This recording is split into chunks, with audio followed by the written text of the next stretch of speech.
بسم اللہ الرحمن الرحیم۔ دھوپ میں بیٹھنا اسلام میں کیوں منع ہے؟ 1400 سال بعد سائنس سے بھی حیران رہ گئی۔ نبی کریم صلی اللہ علیہ وسلم نے دھوپ میں بیٹھنے سے کیوں منع کیا؟ دراصل اس میں کون سی طبی حکمت اور کیا راز پوشیدہ ہے؟ آج کی جدید میڈیکل سائنس نے یہ ثابت کیا ہے کہ جو لوگ سردیوں میں بلا وجہ دھوپ میں بیٹھتے ہیں وہ لوگ ہمیشہ محفوظ نہیں رہتے۔ محترم ناظرین، کبھی آپ نے غور کیا کہ دھوپ میں بیٹھنا کیسا ہے؟ اس بارے میں اسلام ہمیں کیا رہنمائی دیتا ہے اور جدید میڈیکل سائنس اس پر کیا رائے رکھتی ہے؟ نبی کریم صلی اللہ علیہ وسلم نے دھوپ میں بیٹھنے سے کیوں منع فرمایا؟ اس کی کیا حکمتیں ہیں؟ آج کی اس تحریر میں ہم نبی کریم صلی اللہ علیہ وسلم کی سنتوں اور موجودہ سائنسی تحقیق کو ایک ساتھ رکھ کر بات کریں گے تاکہ یہ معلوم ہو سکے کہ کس طرح یہ نبوی تعلیمات دراصل انسانی جسم کی حفاظت کا ایک مکمل حفاظتی نظام ہے۔ ناظرین، اسلام ایک مکمل اور جامع نظام حیات ہے۔ زندگی کے ہر معاملے میں اسلام ہمیں صحیح راستہ دکھاتا ہے۔ یہی وجہ ہے کہ 1400 سال گزرنے کے باوجود بھی نبی کریم صلی اللہ علیہ وسلم کی تعلیمات نہ صرف مسلمانوں بلکہ ہر قوم اور ہر معاشرے کے لیے روشنی کا مینار ہے۔ جدید سائنس بھی انہی اصولوں سے متاثر دکھائی دیتی ہے اور ماننے پر مجبور ہے کہ انسانی صحت اور جسمانی توازن انہی اسلامی ہدایات پر چل کر ہی برقرار رہ سکتا ہے۔ نبی کریم صلی اللہ علیہ وسلم دائیں کروٹ قبلہ رخ ہو کر آرام فرمایا کرتے تھے۔ آج میڈیکل سائنس اس حقیقت کی گواہی دیتی ہے کہ چونکہ انسانی دل بائیں جانب ہوتا ہے، اس لیے اگر کوئی شخص مسلسل بائیں طرف لیٹ کر سوئے تو دل پر دباؤ بڑھ جاتا ہے۔ بائیں کروٹ لیٹنے سے معدہ، آنتیں اور اندرونی اعضاء کا وزن دل پر پڑتا ہے، جس سے دوران خون متاثر ہوتا ہے اور دل کی حرکت میں کمی آ سکتی ہے۔ یہی وجہ ہے کہ بائیں طرف سے سونے والے افراد میں بے چینی اور دل کے مسائل زیادہ دیکھے گئے ہیں۔ نیند کے حوالے سے کی جانے والی مختلف سائنسی تحقیقات سے یہ بات کھل کر سامنے آئی ہے کہ جن مریضوں کو دائیں کروٹ سلایا گیا وہ بہت جلد صحت یاب ہو گئے، جبکہ جنہیں بائیں طرف لٹایا گیا وہ مسلسل بے آرامی کا شکار رہے۔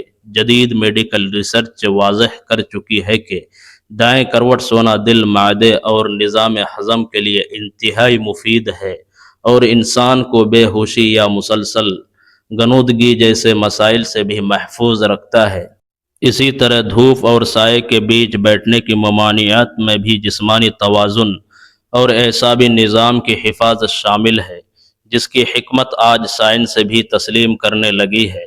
نبی کریم صلی اللہ علیہ وسلم کا بستر مبارک نرم اور آرام دہ نہیں تھا۔ آپ صلی اللہ علیہ وسلم جو بستر استعمال فرماتے تھے وہ عام طور پر چمڑے کا ہوتا تھا۔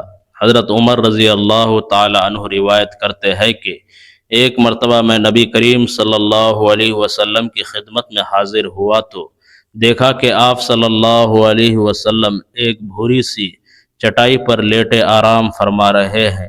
آپ صلی اللہ علیہ وسلم کی پشت انور اور اس چٹائی کے درمیان کوئی دوسرا بستر یا کپڑا موجود نہ تھا۔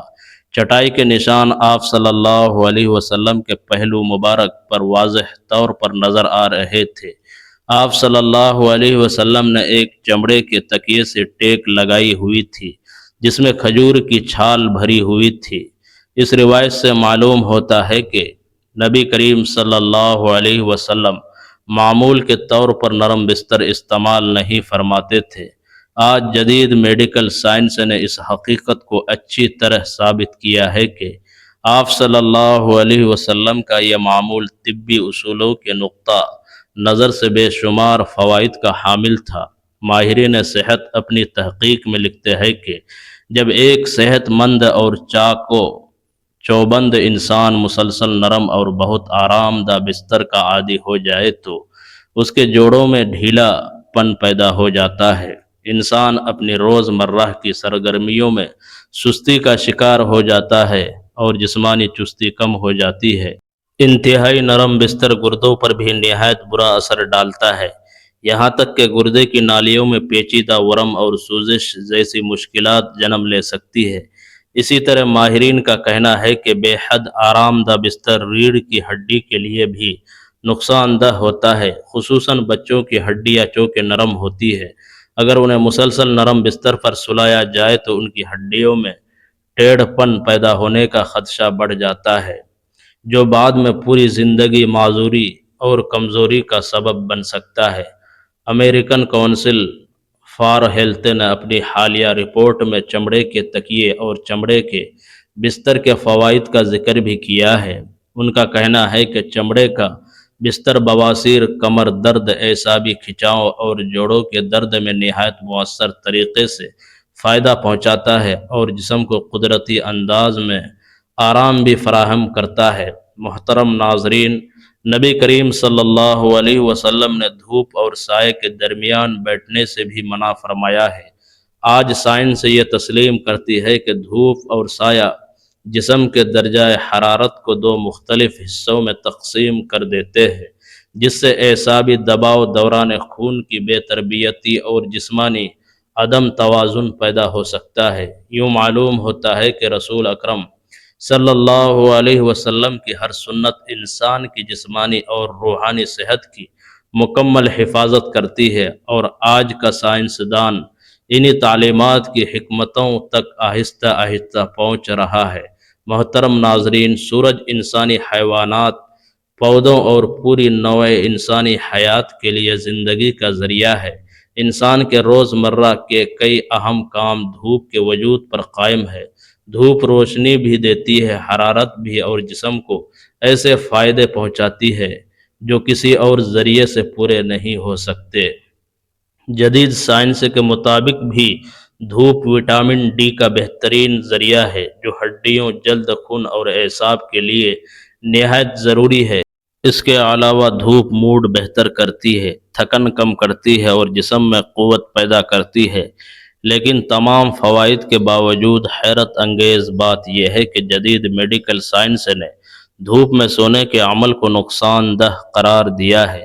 حالانکہ روایتی اور طب اسلامی میں دھوپ میں سونے کے کسی واضح نقصان یا ممانعات کا ذکر نہیں ملتا، البتہ اسلام نے ایک انتہائی اہم بات ضرور بتائی ہے کہ دھوپ اور سائے کے درمیان بیٹھنا یا سونا درست نہیں۔ حضرت بریدہ رضی اللہ تعالی عنہ سے روایت ہے کہ نبی کریم صلی اللہ علیہ وسلم نے فرمایا کہ دھوپ اور سائے کے درمیان بیٹھنے سے منع کیا گیا ہے۔ اسی طرح سنن ابو داود کی روایت ہے کہ نبی کریم صلی اللہ علیہ وسلم نے فرمایا، جب تم میں سے کوئی دھوپ میں بیٹھا ہو اور دھوپ سمیٹ کر اس کے بعض حصے کو دھوپ میں اور بعض حصے کو سایہ میں کر دے تو وہ شخص اس جگہ سے ہٹ جائے۔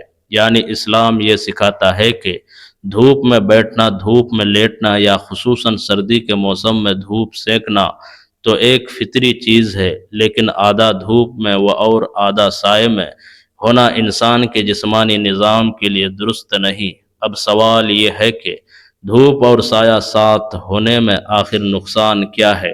جدید میڈیکل سائنس نے اس بات کا سائنسی پہلو بھی بیان کیا ہے۔ جب انسان کا جسم ایک ہی وقت میں دو مختلف درجہ حرارت سے ٹکراتا ہے، یعنی جسم کا ایک حصہ دھوپ میں ہو اور دوسرا حصہ سایہ میں ہو، تو اس سے خون کی گردش غیر متوازن ہو جاتی ہے۔ انسانی جسم کا وہ حصہ جو دھوپ میں ہوتا ہے، اس میں حرارت بڑھنے کی وجہ سے خون تیزی سے گردش کرتا ہے، جبکہ جو حصہ سائے میں ہوتا ہے اس میں خون کی روانی سست پڑ جاتی ہے۔ یوں جسم کے اندر گردش خون کے دو الگ الگ رخ بن جاتے ہیں جو اندرونی نظام کو متاثر کرتے ہیں، اور بعض اوقات یہ کیفیت سر درد، جسمانی کمزوری، اعصابی دباؤ اور یہاں تک کہ فالج یا اعصابی خلل جیسی بیماریوں کا پیش خیمہ بن سکتی ہے۔ سبحان اللہ، کتنی عجیب حکمتیں اس فرمان رسول صلی اللہ علیہ وسلم میں ہے۔ اس زمانے میں سائنس کا کوئی وجود نہ تھا، نہ تحقیق کے آلات تھے، نہ لیبارٹریاں، مگر نبی کریم صلی اللہ علیہ وسلم نے وہ تمام حقیقتیں، واضح فرما دی، جنہیں آج کی جدید ترین سائنس بھی ثابت کر رہی ہے۔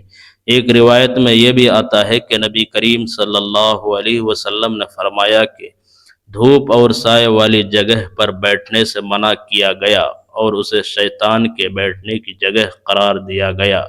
یہاں اس بات کا مطلب یہ ہے کہ شیطان انسان کو تکلیف دینے کے لیے اسی طرح کی جگہوں کی طرف مائل کرتا ہے، یعنی وہ چاہتا ہے کہ انسان ایسے مقام پر بیٹھے یا لیٹے جہاں جسمانی نقصان کا امکان ہو، چونکہ شیطان انسان کا روحانی ہی نہیں بلکہ جسمانی دشمن بھی ہے، اس لیے وہ ان جگہوں کی طرف انسان کو راغب کرتا ہے جہاں نقصان کا اندیشہ ہو۔ علماء فرماتے ہیں کہ یہ ممانعت طبی اعتبار سے بھی نہایت حکیمانہ ہے، کیونکہ انسان جب دھوپ اور سائے کے فرق میں بیٹھتا ہے تو جسمانی توازن بگڑتا ہے۔ اس لیے اگر کوئی شخص لا علمی میں ایسی جگہ بیٹھ جائے تو اس پر شرعاً کوئی گناہ نہیں، مگر چونکہ اس کے جسم کے لیے خطرہ ہے، اس لیے اس سے بچنا افضل، بہتر اور حکمت کے عین مطابق ہے۔ اس حکم کا مقصد بندے کے لیے سہولت، شفقت اور خیر خواہی ہے، نہ کہ سختی یا پابندی۔ اس لیے کچھ علماء نے اسے تنزیہی کراہت یعنی ناپسندیدہ عمل قرار دیا ہے۔ دھوپ میں بیٹھنے، دھوپ میں چلنے اور سردیوں کے موسم میں دھوپ سیکنے کا عمل ہر معاشرے میں نظر آتا ہے، اور یہ انسان کی فطرت کے بھی عین مطابق ہے۔ دھوپ قوت مدافعت بڑھاتی ہے، ہڈیوں میں کیلشیم کے جذب ہونے کی صلاحیت بہتر کرتی ہے، ذہنی تھکن کم کرتی ہے، جلد کی بیماریوں میں کم لاتی ہے اور جسم کے اندر توانائی کا نظام مضبوط کرتی ہے۔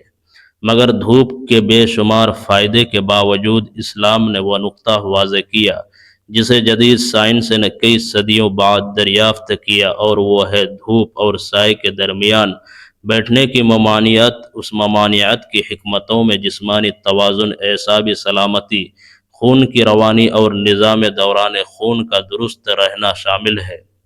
انسان جب ایک ہی وقت میں دو مختلف ماحول سے ٹکراتا ہے تو جسم کے اندر دفاعی نظام تیزی سے کام کرتا ہے، نتیجے میں جسم توانائی ضائع کرتا ہے، اعصاب تھک جاتے ہیں، دل کی دھڑکن پر دباؤ بڑھتا ہے اور کمزوری محسوس ہوتی ہے۔ یہی وجہ ہے کہ بعض لوگ دھوپ اور چھاؤں کے درمیان بیٹھ کر کچھ دیر بعد سر چکرانا، آنکھوں میں بوجھ یا جسمانی بے چینی محسوس کرتے ہیں۔ یہ وہی چیز ہے جسے نبی کریم صلی اللہ علیہ وسلم نے 1400 سال پہلے بیان فرما دیا تھا۔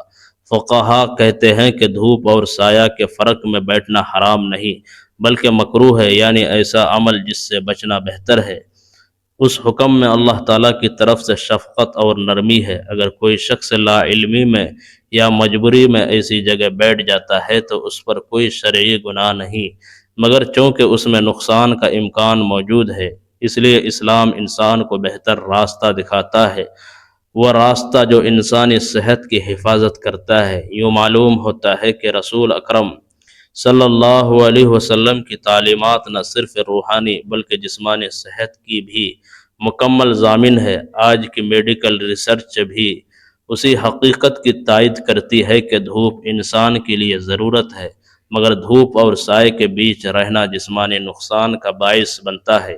یہ تمام حکمتیں اس بات کا ثبوت ہے کہ نبی کریم صلی اللہ علیہ وسلم کی ہدایات ہر زمانے کے لیے مکمل اور ابدی رہنمائی رکھتی ہے۔ محترم ناظرین، انسانی جسم ایک نہایت نازک، باریک اور انتہائی منظم نظام کے تحت چلتا ہے۔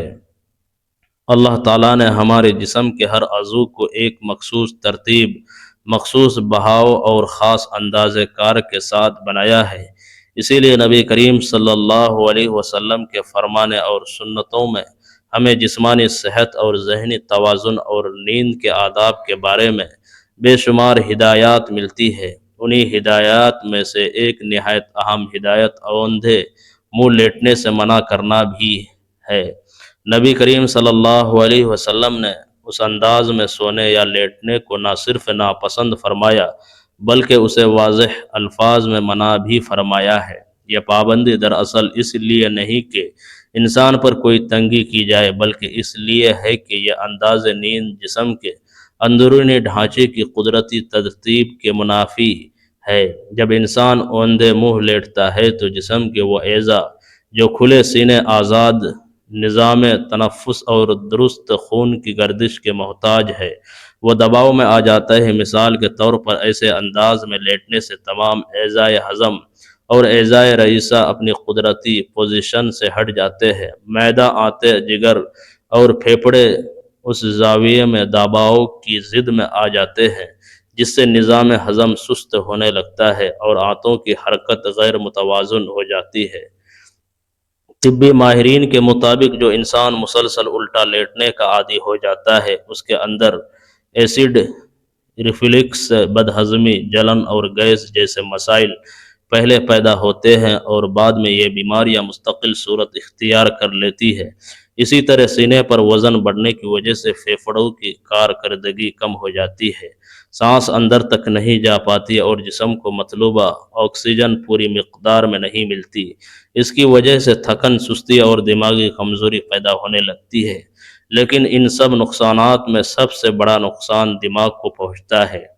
دماغی لہریں جو عام حالات میں پوری ترتیب اور مثبت متوازن انداز سے کام کرتی ہے، الٹا لیٹنے سے متاثر ہو جاتی ہے، ان کا بہاؤ بگڑ جاتا ہے اور سائنسی زبان میں یہ لہریں مثبت رخ سے ہٹ کر منفی فریکوئنسی اختیار کر لیتی ہے۔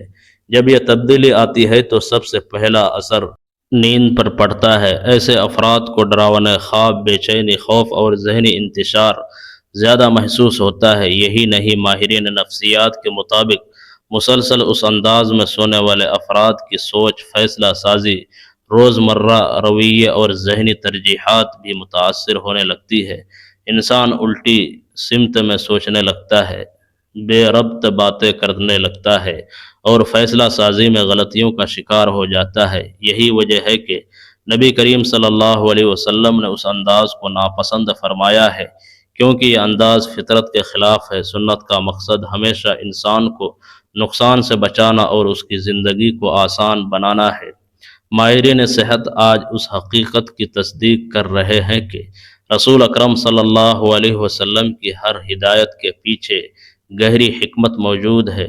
چاہے وہ جسمانی معاملہ ہو یا روحانی، الٹا لیٹنا انسانی جسم کے توازن کو بگاڑتا ہے، اعضاء کے دباؤ کو بڑھاتا ہے، دماغی نظام کو متاثر کرتا ہے اور زندگی کے معمولات میں بگاڑ پیدا کرتا ہے۔ اسی لیے اسلام نے فطرت کے مطابق سونے کا طریقہ اپنانے کی تعلیم دی تاکہ جسم، ذہن اور روح تینوں صحت مند رہے۔ انسانی جسم کی سب سے نازک حقیقت یہ ہے کہ اس کے بیرونی اعضاء بھی اندرونی روحانی کیفیات سے جڑ جاتے ہیں۔